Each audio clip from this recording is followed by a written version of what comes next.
Hello friends, as you know that my consult to say I am going to teach you biology. Friends, आज हम लोग biology का study करेंगे, अध्ययन करेंगे। इसमें हमारा क्वेश्चन क्या होगा, कुछ ऑब्जेक्टिव और कुछ सब्जेक्टिव क्वेश्चन होगा जो हमारे बोर्ड्स एग्ज़ाम में काफ़ी महत्वपूर्ण होगा, इम्पोर्टेंट्स होगा। तो हम देखेंगे VVI क्वेश्चन को आज। तो देखते हैं कि फर्स्ट क्वेश्चन हमारा ऑब्जेक्टिव में है कि पौधों की पत्तियों के मुरझाने का कारण है। यानी पत्तियां कभी कभी हम देखते हैं पौधों की मुरझा जाती है, तो इसका भी कोई रीज़न होगा। तो एक कैसे होती है, तो एब्सिसिक अम्ल से होती है। एब्सिसिक एक अम्ल है जिसकी अधिकता के कारण ये पत्तियां क्या होती है, मुरझाना शुरू कर देती है। इसके बाद है बुद्धि और चतुराई का केंद्र होता है।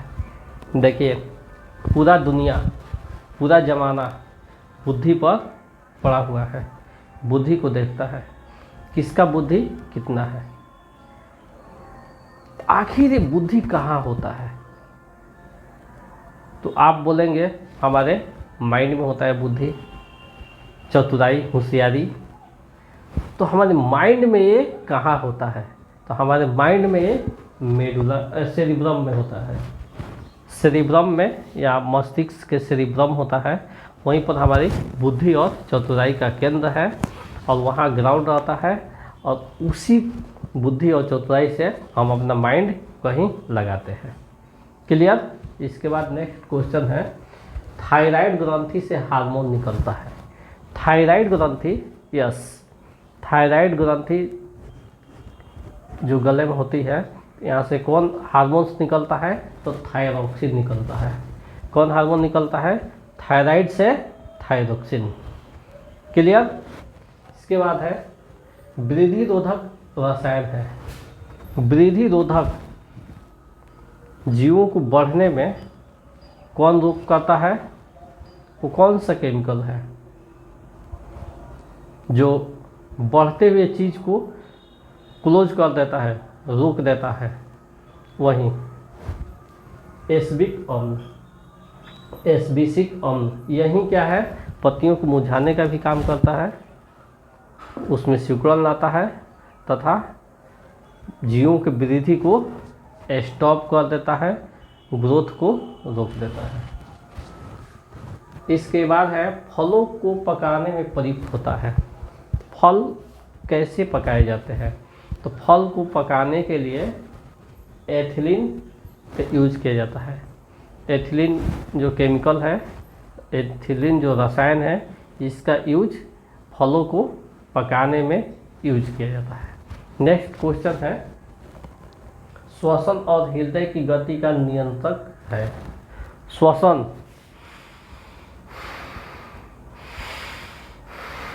जो हम लोग सांस लेते और छोड़ते हैं, तथा हृदय की गति धक धक धक धक जो करती है, स्पंदन, इसका कंट्रोलर कौन है, ये मेडुला है जो हमारे मस्तिष्क में रहता है।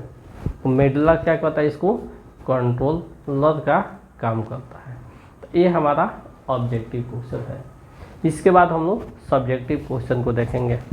सब्जेक्टिव क्वेश्चन में हमारा फर्स्ट क्वेश्चन है, प्रकाश अपघटन अभिक्रिया क्या है। तो प्रकाश अपघटन अभिक्रिया में हम लोग देखते हैं, प्रकाश ऊर्जा की सहायता से पानी जब हाइड्रोजन और ऑक्सीजन में टूटकर अलग हो जाता है। प्रकाश ऊर्जा, प्रकाश ऊर्जा, यस, जो लाइट की एनर्जी होती है, उससे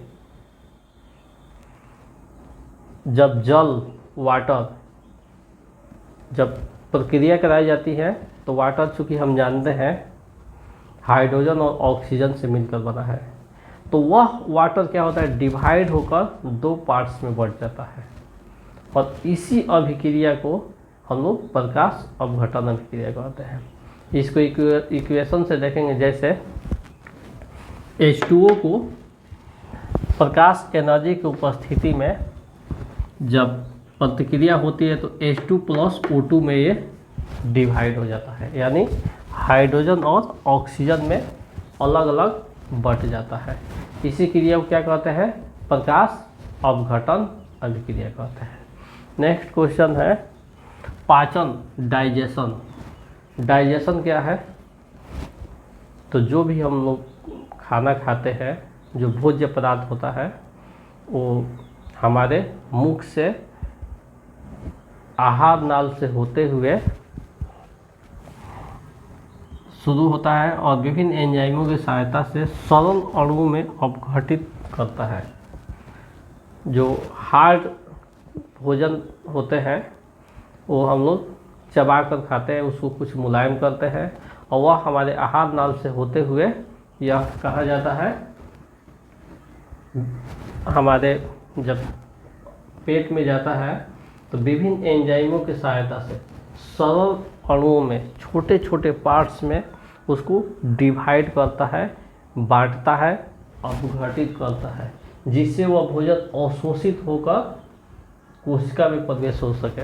उसको उस लायक बना देता है कि वह चूसक, जो हमारे पेट के अंदर चूसक होते हैं, तो एक घोल टाइप का ये उसको बना देता है, जिससे वो चूस सके, आसानी से अवशोषित कर सके। और यही प्रक्रिया क्या कहलाती है? पाचन कहलाती है, डाइजेशन कहलाती है। तो इस प्रकार से आज का हमारा स्टडी रहा, कुछ ऑब्जेक्टिव और कुछ सब्जेक्टिव। तो इसको आप लोग देखते रहिए, पढ़ते रहिए, और अगर आप चाहें तो अपने फ्यूचर के लिए इसे स्क्रीनशॉट ले सकते हैं और स्क्रीनशॉट लेकर अपने नोटपैड में बार बार प्रैक्टिस करेंगे। एक बार, दो बार, तीन बार लिखेंगे या एक नोट्स बना लेंगे, उसको लिख लेंगे, एक बार पढ़ेंगे, दो तीन बार इस वीडियो को सुन लेंगे, तो हमारा जो कन्फ्यूज़न होगा दूर हो जाएगा और हमें याद करने की जो झमेला है उससे हम बाहर निकल जाएंगे और ऑटोमेटिक आपके मोबाइल फ़ोन से डायरेक्ट माइंड में ये छप जाएगा, प्रिंटेड हो जाएगा। तो इस प्रकार आप लोग देखते रहिए, पढ़ते रहिए। और आज के स्टडी ओवर होता है। अब हम लोग मिलेंगे नेक्स्ट क्लास में।